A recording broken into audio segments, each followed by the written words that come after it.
Hey, what's going on, everybody? My name is Matt Jarbo. This is 3 Buck Theater, and just a little bit ago, Warner Brothers dropped the very first teaser trailer for It Chapter 2, the culmination of Stephen King's epic 1980s novel, and even more epic, in my personal opinion, 1990s miniseries. And this has been a film I've been looking forward to for a while, and I understand why Warner's wanted to take the time to get it right. So I wanted to take a look at this trailer, do a breakdown of it to the best of my ability. First and foremost, I'm only a fan of the miniseries, and I have a general understanding and knowledge of the book. I have not read it, so if I get anything wrong, be sure to let me know in the comment section, as I know you will. But coming over here, we can see just the It Chapter 2 logo. It looks deliciously creepy. Just starts off with that. We have the opening shot. This is the very first shot of the teaser. And this should have already been an indicator that stuff's about ready to go wrong, because it's the Marsh apartment. They never took down the name on the door. So when Beverly, played by Jessica Chastain, goes and wants to see her old home, she's, probably going to be like, why the hell is my name still here? I have no idea. But when this happens, I don't know about you, I'd be running the other way.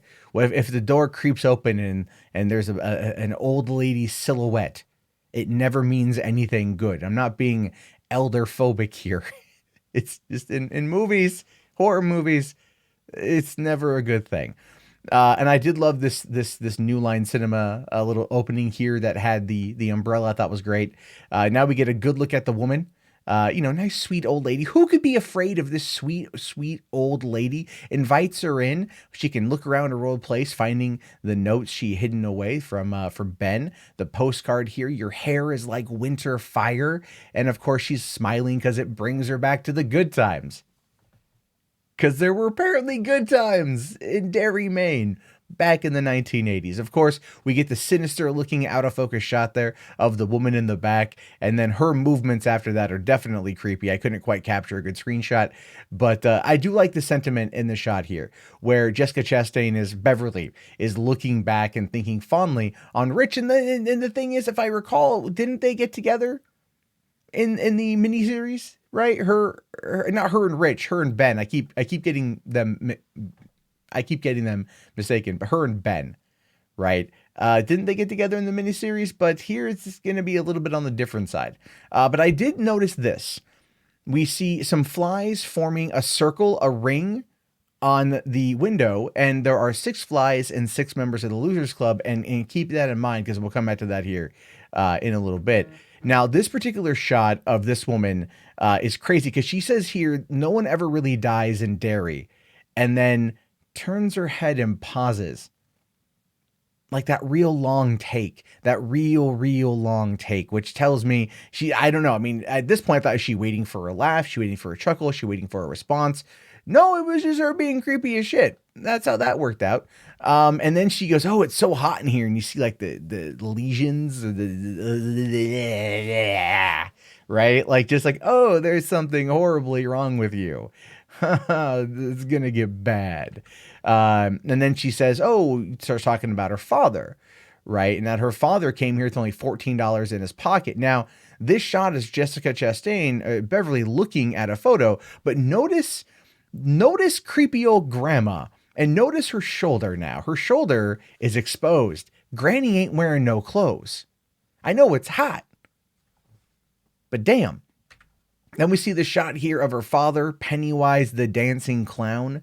A creepy old photo. I really like it. I wonder if it's going to move at all. I really wonder if that's going to be any kind of trick. But then we get a closer shot seeing Pennywise when he was a younger man. And it's very creepy. But what's even creepier is the photo of the daughter that looks like she's old. Just looks like she's old, but I do love the design of it. I love the look of it. And again, the lore of it is obviously what is the most fascinating part. Are we going to find out what turned Pennywise from a man into the killer clown that he is? And or is it going to be a demon that took over? I mean, again, there is a little bit of playing here with the lore that it could be well received or not well received. And Stephen King seems, I don't want to say open to people kind of messing with his stuff, but if they change it for the better, he's usually pretty receptive. Then we get this shot here, which is blurred out for the trailer.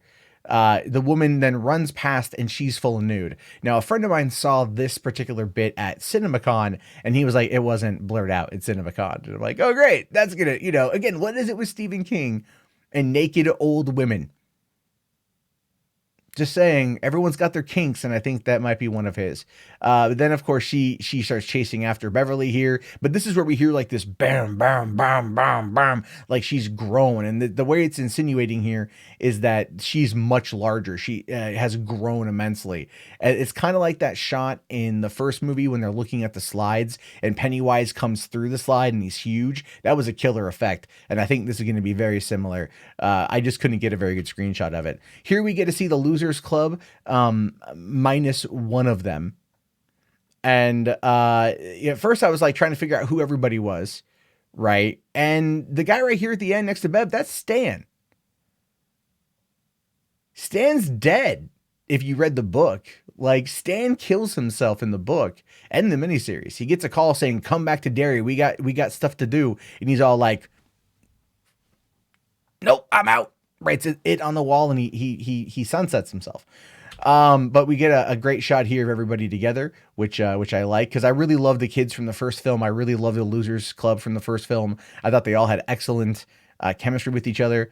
Here we got a shot of them walking, Mike leading the way because he stayed behind to become a librarian. What I want to know is what's playing at the Capitol. I can't see what movies are playing there, but in the first movie, it was like Freddy Krueger, it was like Nightmare on Elm Street, I think, and Lethal Weapon or something was what was playing at that theater. So whatever is playing at that theater is going to be very reminiscent of the times. And I'm looking forward to seeing what that is specifically. We got James McAvoy as Bill Denborough, and he's looking at a drain where we get to see young little Georgie come back, but Georgie's got his other arm now. So clearly this is not Georgie. Georgie dead. He's been floating for a long time, but he has his arm here, and we don't see much more than that. We get this little shot from inside Pennywise's lair, where you can see that his old wagon has been burned. You can kind of see the skeletal remains of that, looking almost like a rib cage of a dead animal of some kind. At first, I thought it might have been like the big spider. Like, is this a shot from the end? But obviously it's not. This is just them going back to where they fought Pennywise in the first place. We got Bill Hader here as Richie Tozer, and I'm a big Bill Hader fan, so I can't wait to see what he's going to bring to this. But I really wonder, is anyone else seeing this? Now, in the book, the Paul Bunyan statue is what he sees. That becomes his thing. And like what he sees that scares him. But then here's Pennywise floating around, and that's just a great shot. I thought that was pretty fantastic. We got Mike here holding the slingshot. Slingshot obviously going to be a big part of taking out Pennywise, making sure to hit him right in the deadlights. And then we get this cool shot here of all these red balloons. Now, I really wonder how Warner Brothers is going to handle the marketing for this at Comic-Con. When I went in 2017 and they were promoting it, they hired little Asian women to dress up as Georgie and to walk around with holding red balloons, and it was creepy at night, very creepy. And this shot looks like it's going to be definitely, I think it's going to be pretty suspenseful. We get a good shot of Mike looking at Pennywise. Pennywise jumps out of this window and he's up there on the side. I mean, I don't know where this is going to be at in there, but clearly this is after Pennywise has officially returned. They know that he's back and they are now trying to find a way to stop him. But this is a cool shot here. This is Pennywise. If we look at the background, this is him in his wagon. This is him as a clown. I think this is him transitioning into what becomes it. I think this is that scene. We're going to get a lot of backstory about Pennywise, which is something that the 1990 miniseries didn't really do. Although you don't really care because Tim Curry knocked it out of the damn park. It's Tim Curry. He was great in that role. I will always love him in that role. And it's one of the reasons why it's so iconic and so classic, but this was a cool shot. And I really want to know more about that specifically. We have this wide shot here of a fair.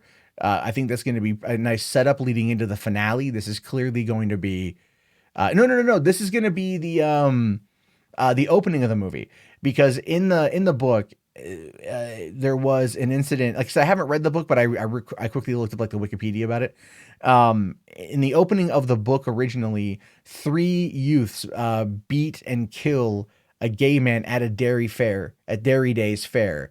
And I think that's where this is going to open. But they said that a clown killed him, and the man's boyfriend who died, who was murdered, the boyfriend says that a clown killed him.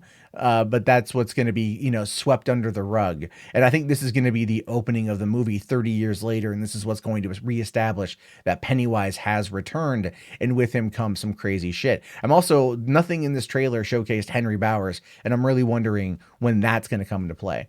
We get this shot here of everyone down in the sewer. Once again, we get a more closer shot of the burnt out wagon, but it does look a bit more like a ribcage or spider legs. This could be the final shot. I don't know. It's really hard to tell with what they showed us, but this is clearly Ben, who's there. And then we've got the shot here of Bill and Bev from the end of the first movie, juxtaposed against this shot here, which has been confusing a lot of people because that's not from the book or the miniseries. Because in the book, Bill was a successful horror writer living in England with his wife, Audra, who gets taken by Pennywise, is the reason, one of the reasons why they want to stop him, where she gets paralyzed by him. And here, and in the book, she ends up with Ben, which was kind of how it was going for the movie. I mean, when they show us this in the original movie, I was like, oh, love triangle for down the road or when they're kids, but we've seen the miniseries, and I've seen it multiple times. They don't end up together. But so clearly this is, the guy playing Ben is not a big name actor. The guy playing Ben is not a big name. You had John Ritter playing Ben back in the original film. John Ritter was like the bigger named actor of everybody. Bill was, I don't know who the hell played Bill. Harry Anderson played Richie, which was fantastic. And I really want to see how that's going to be with Bill Hader doing it. But you got this shot right here, and it's like, I feel like you're breaking canon, and this is going to piss off a lot of people. But it does feel like they did have the most chemistry in the first film, although I was pulling for Ben. Maybe it's because, I'm a fat guy and he's a fat kid, and I'm like, get the hot redhead sort of thing. This is just a cool shot. Someone bathed them blood. Don't quite know what's going on here, but I think it's a little kid. I think it's a little kid we see later on. Now here's a shot. All 6 of them here. The Losers Club all together. Because like I said, in the book, Stan doesn't make it out. Stan kills himself, doesn't ever want to deal with it. But here they're together, and then they're all together. But then, of course, the light shines upon them. Real quick, you get to see the light. And that only means one thing. Deadlight, baby. Deadlight. Right? I love this shot right here because it's like they're looking up and they're seeing the deadlights. But it's a light, and it gets clasped, and it's scaring this girl who I think that Bill is going to be divorced or a widower, and this is going to be his daughter from his former wife, Audra. I think that's who Pennywise kidnaps, and I think that's who Pennywise wants to torture, and I think that is Bill's entire arc for the film, is going to be getting his daughter back versus getting his wife, so then they can set up him and Beverly to get together. That's what I'm assuming is going to happen. Again, that's going to anger a lot of people, but we do get this final shot here of Pennywise saying, hello, and it just looks dope as hell. It really does. It looks freaking cool. I've watched the trailer now about probably 4 or 5 times. Went right up some stuff on Wikipedia about it just to be kind of refreshed. Really hoping that they do a double feature for this when it comes out in September. It comes out right after Labor Day weekend, and I'm excited to see. I think this is going to be another huge win for horror, another big $300 million budget, earning movie. And again, giving us good, solid adaptations of Stephen King novels, which makes me even more excited now that they're also bringing back The Stand, and they're going to be doing that, I believe, as a 2-part feature film, not a 4-part miniseries. But at the same time, like the miniseries of Stephen King in the 90s, those are good in their own way. I don't think you're going to find anyone out there who's going to talk a lot of crap about The Stand. Just saying. And people out there talk crap about the 1990 miniseries for it, but I grew up watching it. I still really like it. And I got to go to my local Best Buy, pick it up on Blu-ray, I think for like $10. And that to me is a worthwhile purchase. Anyway, your thoughts, your opinions, let me know. Write them down below. I'll talk to you guys later. Have yourself a great day, and peace out.